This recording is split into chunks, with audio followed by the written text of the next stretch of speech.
Assalamualaikum warahmatullahi wabarakatuh.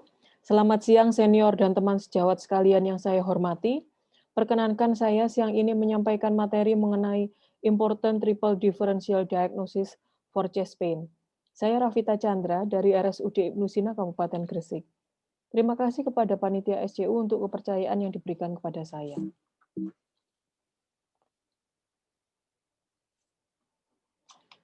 Nyeri dada adalah salah satu keluhan yang paling sering dijumpai di instalasi gawat darurat. 5-20% kunjungan ke IGD dikarenakan karena keluhan nyeri dada. Meskipun keluhan ini relatif sering dijumpai, penentuan triase awal pasien dengan keluhan nyeri dada tetap tidak mudah. Riwayat pasien, pemeriksaan biomarker jantung pada saat pasien datang, dan hasil dari ECG seringkali tidak menunjukkan dapat menunjukkan diagnosis yang meyakinkan dalam penentuan apakah pasien tersebut membutuhkan perawatan inap di rumah sakit atau pasien tersebut bisa dipulangkan dengan aman tanpa adanya morbiditas maupun mortalitas yang bermakna. Diperkirakan di Amerika Serikat lebih dari 9 juta pasien dengan SKA datang ke IGD setiap tahunnya, dengan biaya perawatan kesehatan terkait sebesar 13-15 miliar dolar. Slide berikut menunjukkan kriteria apakah nyeri dada pasien adalah tipikal angina atau bukan. Setelah menentukan klasifikasi nyeri dada pasien, selanjutnya kita tentukan pretest probability pasien tersebut apakah mild, moderate, atau high risk coronary artery disease. Berikut adalah diagnosis banding dari nyeri dada dan gejala yang umum untuk gejala umum yang muncul dan hasil pemeriksaan fisik. Pada emboli paru, pasien biasanya datang dengan nyeri dada pleuritik dengan sesak nafas dan bisa didapatkan adanya DVT atau deep vein thrombosis yang terjadi bersamaan dengan emboli paru. Hemoptisis jarang dijumpai, sering didapatkan takikardi dan takipno. Pada diseksi aorta, pasien sering menggambarkan nyeri dada seperti robekan yang menjalar di punggung hingga skapula. Pasien dapat menunjukkan defisit neurologis pada tingkat level dari robekan aorta, setinggi level dari robekan aorta.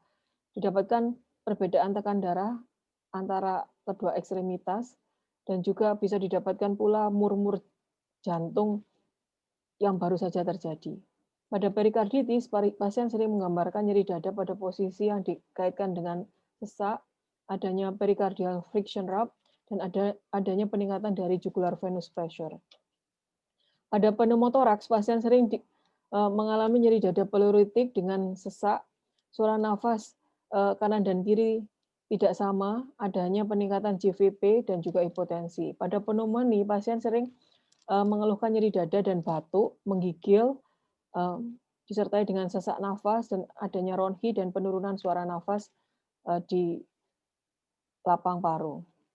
Adanya ruptur esofagus, nyerinya retrosternal, epigastrik, terjadinya pelan-pelan disertai dengan muntah, nyerinya terasa tumpul, nyerinya bervariasi dan tidak spesifik.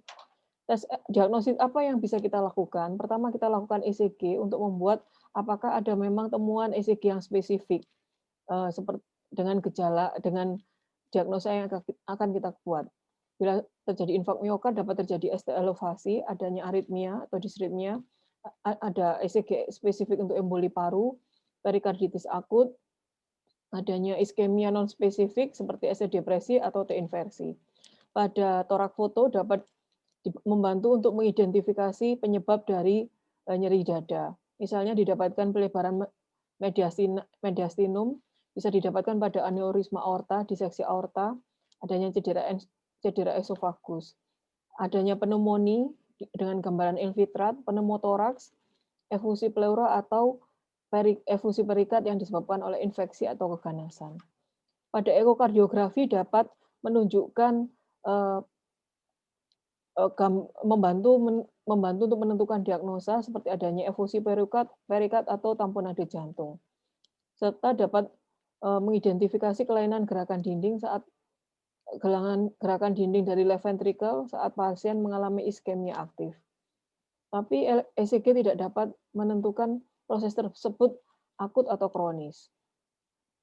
Namun ECG dapat berguna dalam stratifikasi dan manajemen tata laksana risiko pada pasien.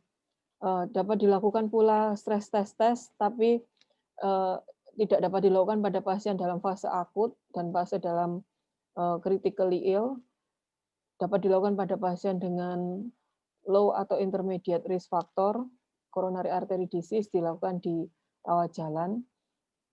Teknologi yang terbaru yang digunakan adalah adanya CT angiografi koroner atau CCTA. Saat ini terbatas pada pasien pada risiko rendah dan risiko yang tinggi untuk mengevaluasi adanya penyakit pada arteri koroner, untuk mengetahui letak stenosis dan tingkat dari stenosis tersebut.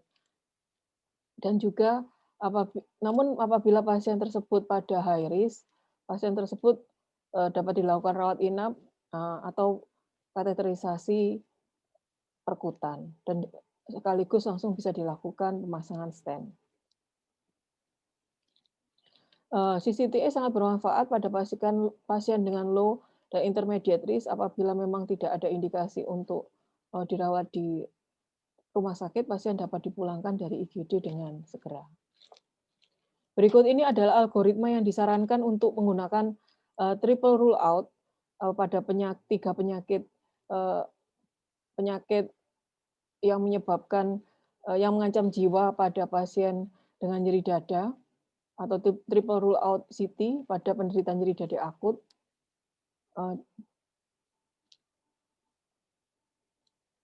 Jadi penggunaan triple rule out pada pasien dengan nyeri dada akut dengan kecurigaan sindroma koroner akut, resiko rendah dan sedang, namun didapatkan juga kecurigaan adanya emboli paru akut.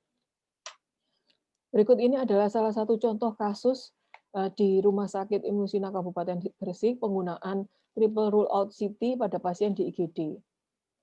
Seorang wanita datang ke IGD 51 tahun dengan sesak nafas yang tiba-tiba hingga pasien terjatuh di kamar mandi. Sebulan yang lalu dia menderita patah tulang tibia dan dipasang gips oleh dokter ortopedi, lalu dia hanya berada di tempat tidur selama 1 bulan. Hingga pada suatu hari, itu dia turun dari tempat tidur untuk ke kamar mandi dan merasakan sesak nafas yang mendadak di kamar mandi.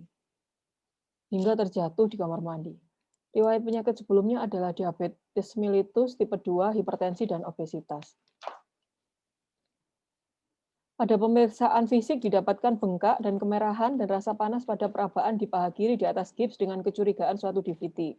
ECG dicurigai suatu emboli paru dengan diagnosis banding sindroma koroner akut.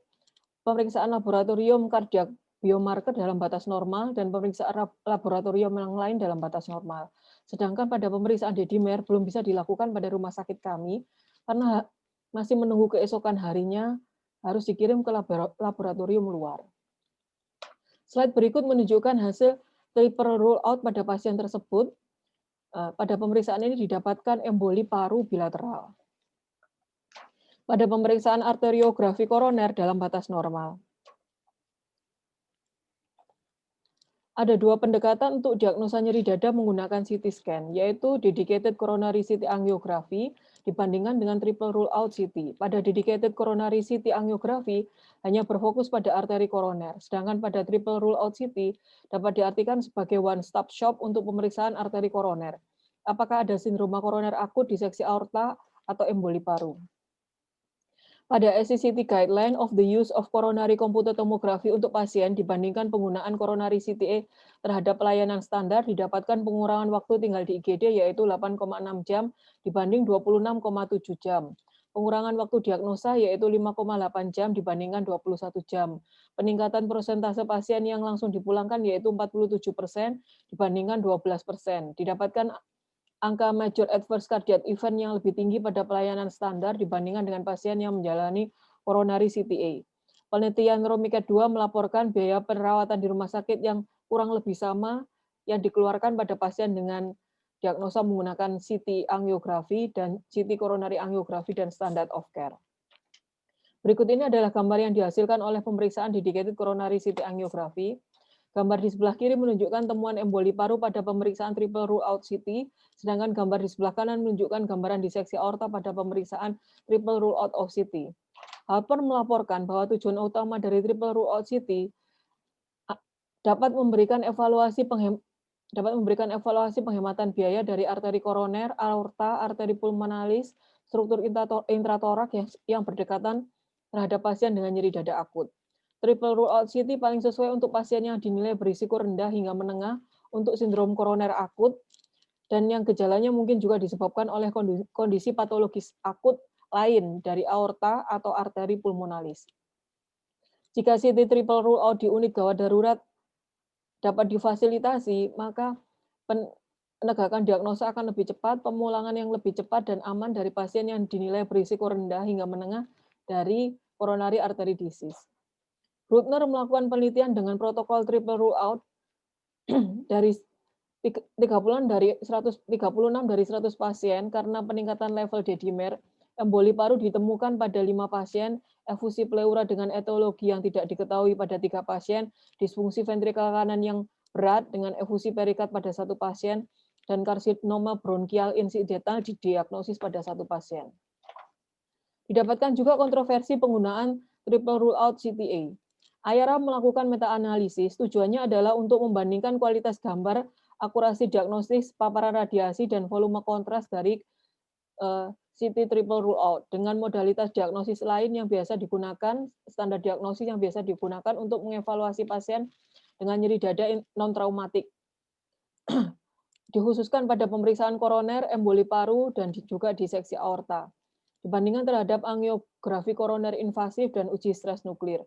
Dari 11 studi yang melibatkan 3.539 pasien, 791 pasien dengan triple rule out dan 2.748 pasien dengan non-triple rule out pada 1 RCT dan 10 uji observasional. Didapatkan tidak ada perbedaan yang signifikan dalam kualitas gambar antara triple rule out dan dedicated CTCA.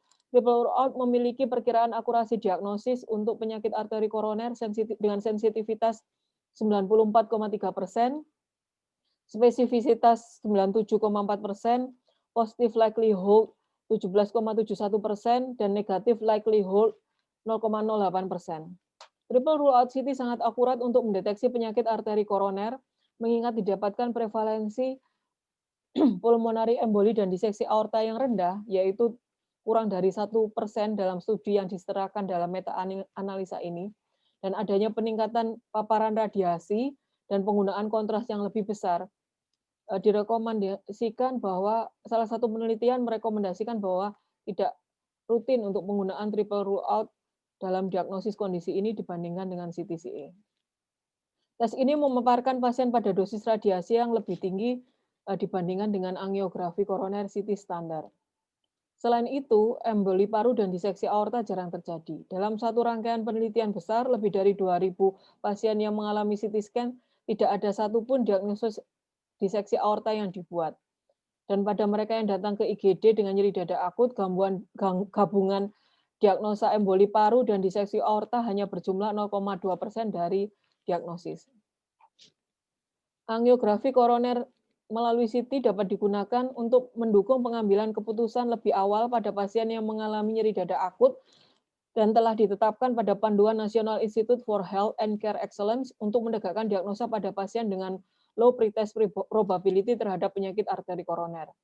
CT triple rule out menghasilkan paparan radiasi pengionan lebih tinggi dengan manfaat klinis yang belum pasti. Teknik pencitraan tingkat lanjut sebaiknya digunakan untuk mendukung pengambilan keputusan klinis dan bukan sebaliknya. Berikut ini adalah alasan dan juga perbedaan dedicated CCTA dibandingkan triple rule out CT. Pada dedicated CTCA hanya memeriksa arteri koroner. Dengan resolusi spasial arteri koroner yang lebih baik, jumlah radiasi, penggunaan kontras, dan waktu yang diperlukan untuk sekali pemeriksaan CT yang lebih kecil. Pada triple rule out CT dilakukan pemeriksaan pada arteri koroner, mencari emboli paru, dan diseksi aorta. Kekurangannya adalah resolusi spasial arteri koroner yang lebih rendah, sehingga gambar yang dihasilkan akan lebih kurang. Jumlah radiasi, penggunaan kontras, dan waktu yang diperlukan untuk sekali pemeriksaan CT yang lebih besar. Berikut ini adalah area pengambilan gambar yang di sebelah kiri adalah untuk pasien dedicated CCTA, di mana areanya lebih sempit sehingga menggunakan radiasi yang lebih kecil dibandingkan dengan pemeriksaan triple rule out CTA di sebelah kanan dengan area pengambilan lebih luas sehingga menggunakan dosis radiasi yang lebih besar. Slide berikut menunjukkan gambaran kontras perbandingan pemeriksaan CCTA dan triple rule out CCTA, di mana gambar sebelah kiri tampak ventrikel kanan yang tidak terlalu terang dibandingkan dengan ventrikel kiri, sedangkan gambar sebelah kanan tampak enhancement ventrikel kiri dan kanan yang kurang lebih sama. Hal ini kurang menguntungkan untuk melihat gambaran arteri koroner. Arteri koroner akan kelihatan lebih jelas pada sisi TE, di mana pengisian ventrikel kanan lebih redup enhancement-nya dibandingkan ventrikel kiri. Gambaran berikut menunjukkan beda fase pengisian kontras pada pulmonary artery aorta, dan arteri koroner, di mana pengisian pulmonary artery sekitar 10-12 detik, sedangkan pengisian aorta dan arteri koroner sekitar 20-22 detik, sehingga didapatkan selisih 11 detik jeda waktu pengisian kedua pembuluh darah tersebut pada triple rule out CT. Diperlukan teknik injeksi kontras khusus dan timing yang tepat untuk menghasilkan gambar arteri pulmonalis, aorta, dan arteri koroner yang optimal, sehingga didapatkan hasil yang baik untuk diinterpretasi. Klikman melakukan penelitian triple rule out dengan high pitch perspektif triple rule out dan membatasi kilovolt hanya 80 sampai 110 mA. Dari penelitian ini ternyata mendapatkan hasil radiasi yang rata-rata hasil radiasi yang sangat kecil. Sehingga teknik ini sangat menjanjikan untuk digunakan sebagai teknik pemeriksaan triple rule out CT. Hanya 1,45 milisievert dosis rata-rata radiasi yang didapatkan pada pasien triple rule out CT menggunakan metode ini. Berikut ini adalah hasil gambar dari penelitian Klikman dengan high pitch prospective spiral triple rule out dengan hasil gambar yang cukup memuaskan sehingga dapat diinterpretasi dengan baik. Dengan perkembangan teknologi triple rule out, CTA juga dapat menganalisa komputer tomografi perfusion atau CTP pada otot jantung.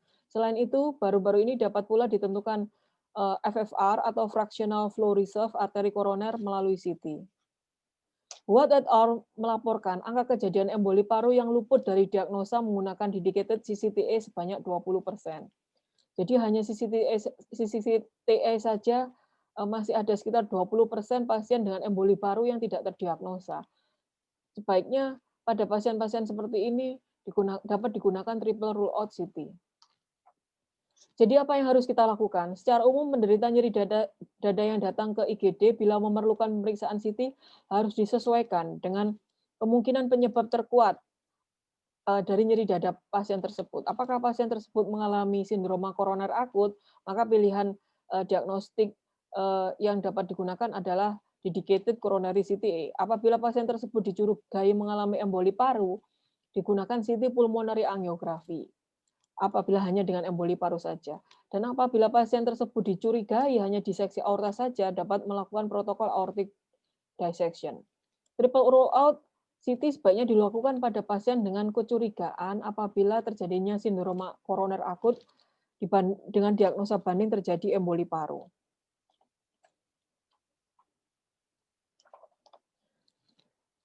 Jadi sebagai kesimpulan, CTA koroner dan triple rule out CTA memungkinkan untuk penentuan diagnosa dan pemulangan yang lebih cepat dan aman dari IGD pada sebagian besar pasien yang mengalami nyeri dada akut dengan resiko rendah dan menengah terhadap sindroma koroner akut, dan pada saat yang sama dapat mengidentifikasi adanya stenosis, letak stenosis, dan derajat stenosis dari arteri koroner pasien tersebut. Sebaliknya, emboli paru dan diseksi aorta jarang terjadi. Triple rule out CT membuat pasien terpapar radiasi dengan dosis lebih tinggi daripada angiografi koroner CT standar. Namun dengan metode yang terbaru dan akan lebih disempurnakan, harapannya triple rule out CT memberikan dosis radiasi yang lebih rendah.